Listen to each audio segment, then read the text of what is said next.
New at 10, changing weather heading into the valley when you can expect to see some rain.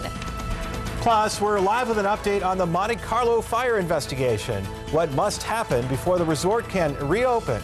And a new Miss America is crowned right here in Las Vegas. We'll reveal who she is coming up. This is News 3 at 10 on the CW Las Vegas. Good evening, everyone. You're looking at a live picture right now of I-15 southbound near Lake Mead. This is the scene of a trooper-involved accident. Yeah, this happened about 5 this evening, but as you can see right there, traffic pretty bad in that area, still being investigated, so you might just want to avoid that area. Again, that's Cheyenne and I-15.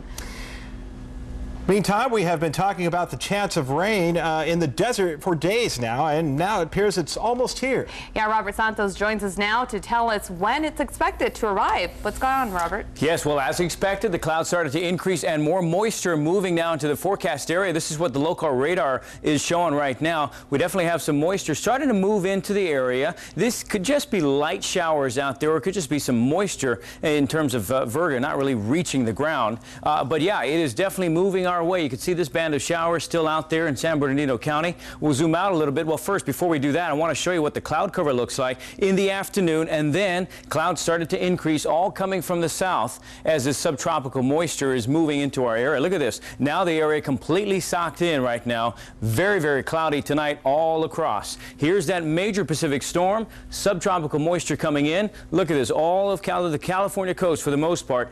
Now seeing some showers, even some heavy rain at times, and for us, rain likely overnight. So it could be happening over the next several hours. We talked about 10 o'clock being the best shot for showers, so the southern portions of Clark County could see that in the next hour or so. We'll have the complete forecast. We'll talk about Sunday, what's in store for Sunday coming up a little later. For now, I'm going to send you back to Maria and Gerard. Thank you so much. And rain could have helped out firefighters battling the fire at the Monte Carlo yesterday. County inspectors have finished their work at the resort, but it may be a while before the hotel can actually open back up for business. News 3's Hetty Chang is live at Frank Sinatra Drive and Tropicana to begin our team coverage. And Hetty, any indications as to when the hotel may open up again? Well, Maria, it could be several days, it could be several weeks. All of that is sort of up in the air. We also heard talks about the casino floor opening before the rooms. That is also speculation at this point. What we do know is that the building has been deemed structurally safe. It's just not safe enough to be occupied. It's the sign of the Monte Carlo that greets visitors coming in, and now part of it blends in with the night sky. Most of the damage is limited to what you see here, and now the main job is to fix it. Of course, the adhesives have been compromised, as well as some of the mechanical fastening mechanisms, including nails and screws. We want to make sure that there is no possibility of debris falling on a required exiting area. County inspectors want the facade to be brought up to current code before the hotel can open up its doors again. It's made from ephes, mostly foam wrapped in fiberglass. As the code has progressed over the years, the amount has gotten smaller and smaller. In fact, we're going to take this opportunity to go ahead and have them remove all the ephes, similar to what burned on here, from this entire structure completely. It took about an hour for firefighters to contain the fire. Then came inspectors who cleared each floor, working from bottom up. The roof was simply not damaged. We have no structural damage. You have some smoke damage, 32nd floor, water coming down. You have the 29th floor. Both of them had some sprinkler action. It will be a daunting task to clean up those damaged rooms, but even more timely might be pinpointing how and where this fire started. We don't have the point of origin yet at this time, but we do know where we first got the alarms at, and that was from the smoke migration. Where is that, the center of the building? Was that in the core of the building, yes, in the elevator shaft where the smoke migration occurred. MGM officials tell us they have already been in contact with one of the best design teams in the country, so they're going to be taking a look at that facade and seeing what they can do to fix it. In terms of how much all of this is going to cost, that is also yet to be determined. That's the very latest here. I'm Hetty Chang. Gerard, back to you. I'm sure it's going to look better than ever. Hetty, thank you very much for that. Fortunately, no one was seriously injured in this fire. About a dozen people, however, were taken to the hospital for minor smoke inhalation and headaches. And employees and thousands of guests who were staying at the Monte Carlo had to evacuate the hotel when that fire broke out, leaving personal items behind. But as News 3's Anita reports, despite the chaos and the confusion, just about everyone has now been reunited with their belongings. Friday and Saturday were two very long days for displaced Monte Carlo guests who were waiting to be reunited with their belongings. But hotel officials said they worked as quickly and efficiently as they could to make those guests comfortable. One by one, the shuttle buses came in.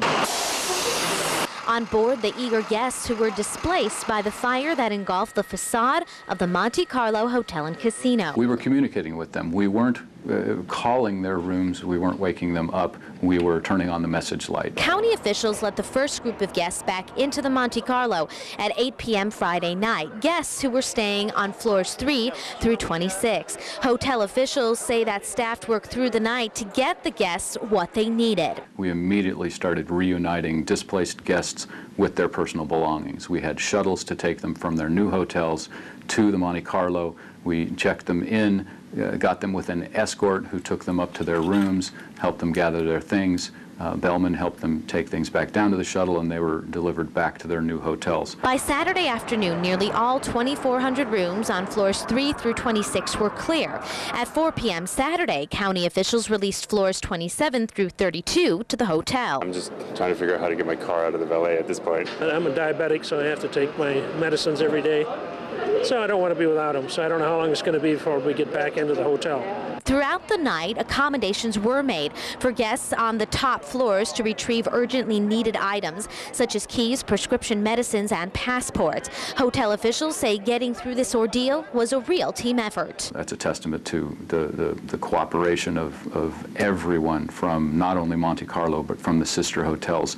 It really was a team effort on behalf not only of the MGM Mirage team and the sister hotels at New York, and Grand next door, but the entire corporation and the entire community.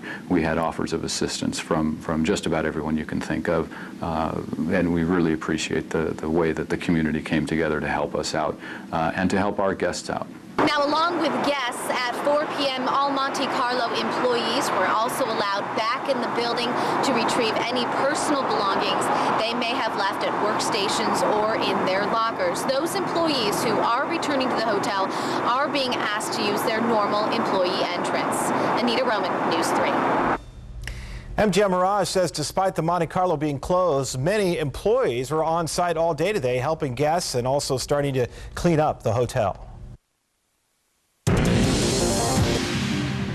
In tonight's decision, 2008, Barack Obama wins South Carolina. Obama beat Hillary Clinton in the racially charged contest. Today's primary gives Obama's campaign a boost ahead of the all-important Super Tuesday elections on February 5th. The victory was Obama's first since he won the kickoff Iowa caucuses. Well, tonight, the cynics who believed that what began in the snows of Iowa was just an illusion were told a different story by the good people of South Carolina. And the audience chanted race doesn't matter as it waited for Obama to make his appearance, but it looks like it did. About half the voters in South Carolina were black, and 4 out of 5 of them supported Barack Obama. John Edwards finished in third, a sharp setback in the state where he was born and scored a primary victory 4 years ago. Even so, aides say Edwards will remain in the race. The tearful funeral of a Reno soldier was interrupted by protesters today. Sergeant Sean Gall was killed earlier this month in Iraq. Family and friends attended his funeral today, along with a group of anti-gay protesters from the Westboro Baptist Church. The group held signs and chanted until war veterans intervened. They circled the picketers to shield the sign from Sergeant Gall's family. They came, we surrounded them. They were not able to show their signs. They were not able to show their disrespect, and they finally got tired of it, and they got in their cars and left. We won, we shut them out, and that's what this was all about, just to honor this soldier. The Kansas-based Westboro Baptist Church demonstrates at military funerals all over the country. The members there believe that soldiers are dying because America is too tolerant of homosexuals. A Nevada state senator is on his way to serving in Iraq. Republican Joe Heck is also a colonel in the Army Reserve. Very early this morning, he left for Las Vegas for Georgia, where he will prepare for a 90-day stay in Iraq. I'm just looking forward to going over and taking care of the troops that are there. I've trained for this moment for 17 years. I'm glad I'm able to go over there and help the troops that are on the front lines. Heck is an emergency room doctor out at UMC. He will work in a combat support hospital in Iraq for 3 months. The American flag is a symbol of patriotism, but people in one local neighborhood say the noise the stars and stripes are making is unbearable, and they've wanted to have that large flag taken down. The large flag flies on a 100-foot tall pole outside the Tobin Hummer dealership on West Sahara. Some people who live nearby say the flapping of the flag is just too noisy, and the Las Vegas City Council agreed. A district judge upheld that decision yesterday. The dealership now must remove the large pole by mid-March. A flag will still be allowed there, but it must fly on a 40-foot high pole instead. And again, we're keeping you up to date on a bad backup right now that you're going to want to avoid over on the I-15. Yeah, here's another live look at what's going on. Again, that's I-15 southbound lanes. Coming up, we'll tell you about the NHP trooper involved accident that's causing all this backup. Also, you can call her the cat lady. How many abandoned cats this woman has taken in and why she says she may have to stop rescuing strays.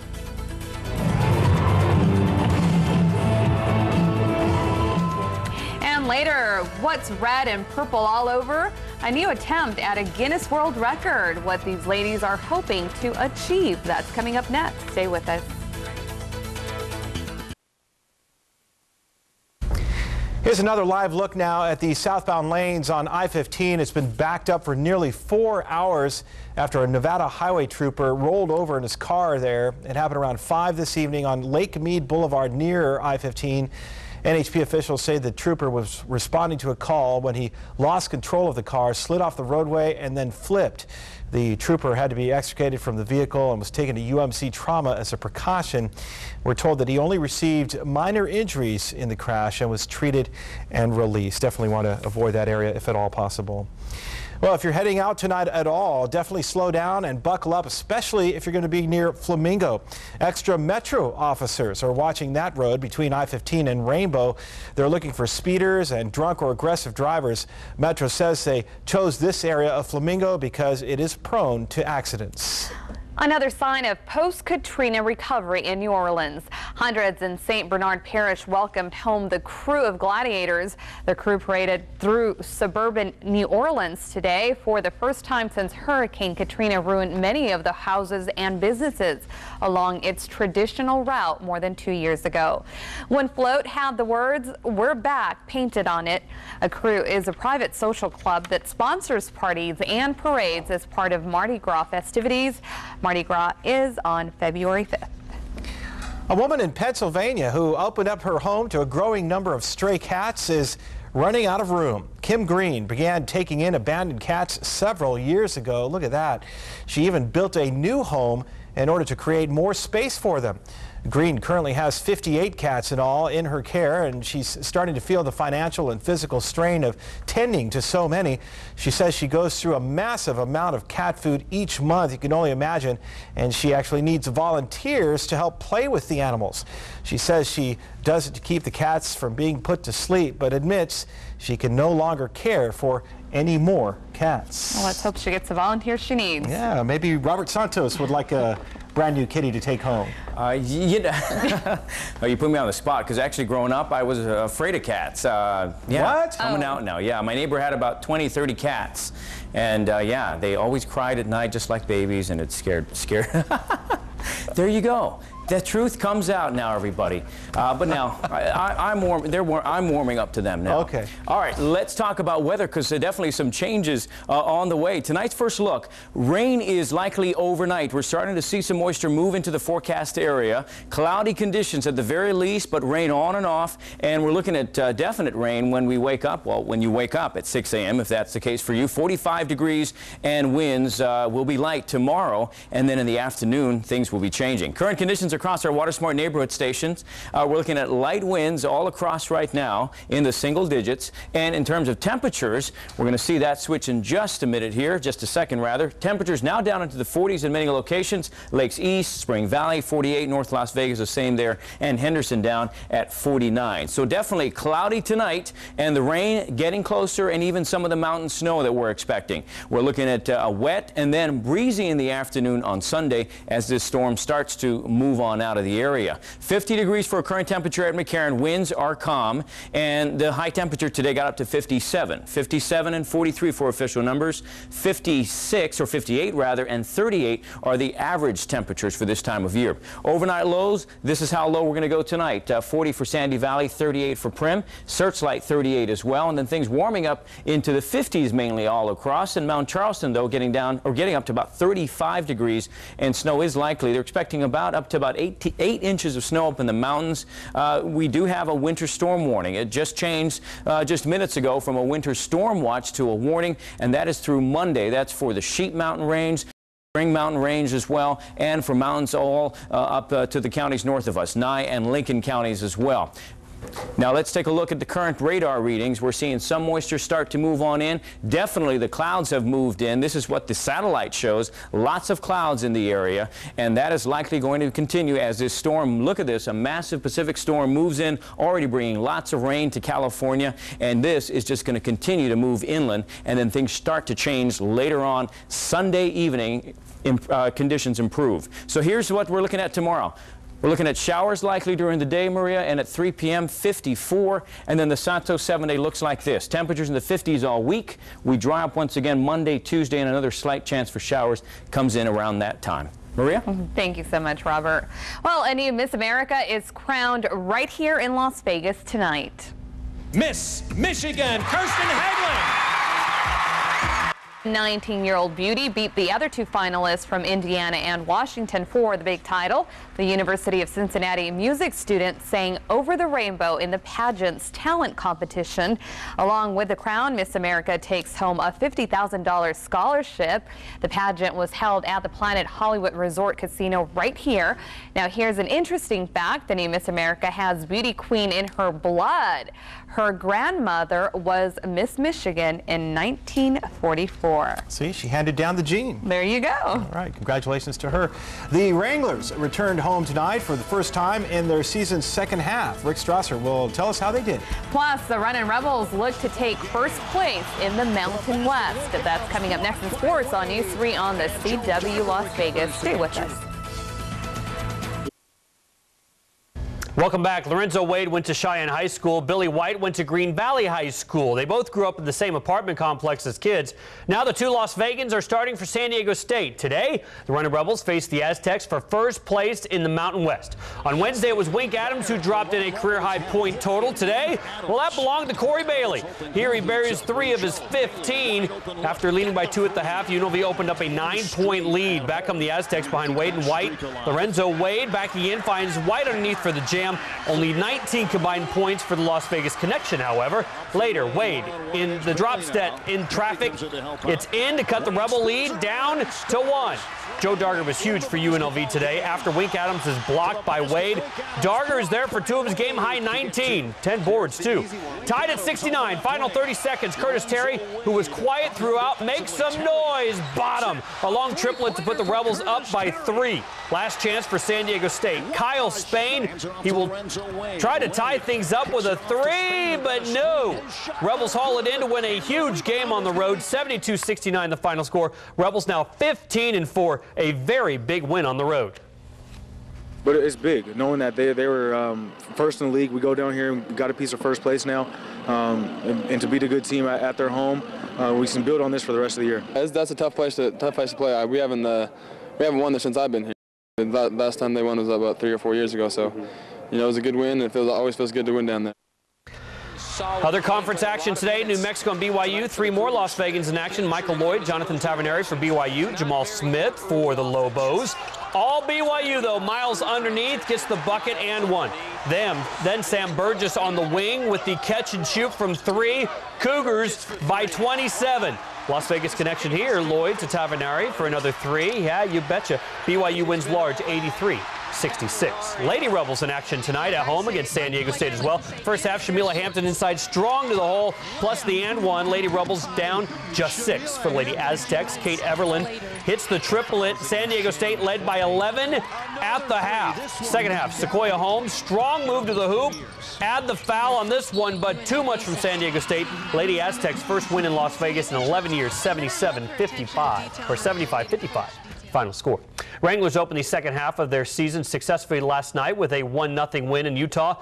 They now turn around for 2 games back-to-back in the friendly confines tonight and tomorrow. Tonight, the Wranglers win again, 4-1. Tiger Woods playing in his first tournament of the season. Should be his first win of the 2008 season. Tiger had it all working today. Check out the approach on the par 4 fifth. Second shot. Look at the backspin. Almost holds it for eagle. Wow. Later, a long birdie on 15. I'd show you the others in contention, but there aren't any. Tiger leads by 8 heading into the final round tomorrow, looking for his 4th straight Buick Open title. Stay with us. Well, more News 3 on the CW right after this.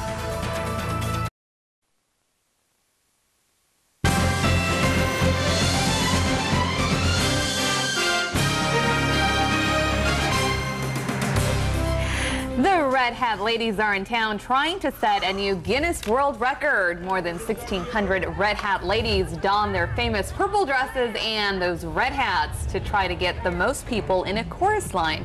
The women lined the Las Vegas Strip and can-canned along to music. They did that all the way from the Flamingo to Harrah's Las Vegas. There we go. Rita Rudner and Sally Fields were also there for the event, which helped commemorate Harris's new show called What Else? Hats. They had it. Boy, they look good. Absolutely. Good stuff. Hey, want to remind everyone to avoid I-15 southbound. One last look here. This is between Lake Mead and Cheyenne. They're still investigating that trooper-involved accident, so probably want to stay away from that area. And the good news here is that NHP trooper was not seriously injured. Absolutely. We're back tomorrow. Hope to see you then. In the meantime, have a great night. Good night.